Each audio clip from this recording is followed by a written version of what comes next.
कहना चाह रहे हैं सर कि 2.8 यानी 18,000 अगर मिनिमम किसी की बेसिक सैलरी है तो उसको 2.8 से मल्टीप्लाई कीजिए। आंकड़ा है 50,400 के आसपास आपकी जो नई है। हेलो दोस्तों, बहुत बहुत स्वागत है आपका हमारे YouTube चैनल पर।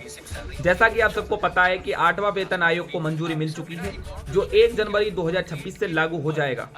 वहीं पर इसके फिटमेंट फैक्टर के बारे में बहुत सारी जानकारी और न्यूज आ रही हैं कि ये 1.8, 1.9 या 2.57 या 3.86 तक जा सकता है। तो जो यूनियन है उन्होंने पहले भी 2.86 फिटमेंट फैक्टर लगाने की सिफारिश की है और एक अर्थशास्त्री हैं जिन्होंने 7वें वेतन आयोग में अपनी राय दी थी, तो उनका भविष्यवाणी सही साबित हुई थी। आइए उनको सुनते हैं पहले कि उन्होंने कितने फिटमेंट फैक्टर की बात कही है और आपकी मिनिमम सैलरी 51,000 से भी ज़्यादा हो जाएगी। उसके बाद आगे बात करते नहीं है। 8वें वेतन आयोग के आने के बाद आपकी जो न्यू बेसिक सैलरी होगी वो 50,400 के आसपास होगी। सर मेरा एक और प्रश्न है कि क्या 2.8 के ऊपर, हालांकि मैं ज्यादा डिमांडिंग हो रहा हूँ, क्या 3.3 तक भी मिल सकता है या नहीं? क्योंकि लोग बड़े कमेंट कर रहे हैं। बिल्कुल मिल सकता है।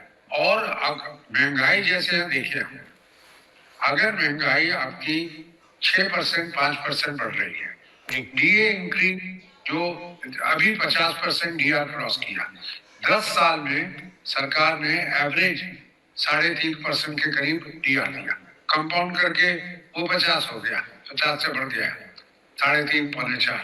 तो मेरा कहना है डीए 3% मिलता है इंक्रीज, 3.5% ये मिला। महंगाई जितनी है, महंगाई भी हमारी 5 से 6% से कम नहीं गई। कुछ वर्ष हैं जब पैंडेमिक में थोड़ी कोविड के टाइम बढ़ भी गई थी इससे ज्यादा, कि सप्लाई कम हो गई थी कुछ सालों में। बट रिजर्व बैंक अपने आप ही रेट कम नहीं कर रहा, क्योंकि वो कहते हैं कि महंगाई 6% के करीब चल रही है, 4% प्लस माइनस 2% जो उनको फॉर्मूला दिया हुआ है। और वो पिछले 3.25 साल से कम 11 क्वार्टर्स में रिजर्व बैंक अपना रेट्स कम नहीं कर पाए थे, क्योंकि वो सब 4-5% से ऊपर थे।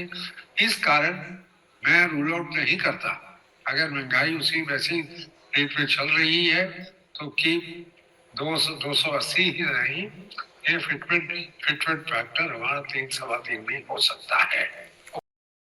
तो जैसा कि आपको ये सर से मालूम चला है कि फिटमेंट फैक्टर इस बार 2.86 से भी ज्यादा हो सकता है, यानी आपकी सैलरी 50,000 बेसिक यानी मिनिमम सैलरी आपकी 50,000 प्लस हो जाएगी यदि फिटमेंट फैक्टर 3.86 लगता है, जो कि सरकार को लगाना बहुत मुश्किल हो रहा है, जिसकी डिमांड सबसे पहले की जा रही थी, क्योंकि महंगाई उसी हिसाब से बढ़ी गई है।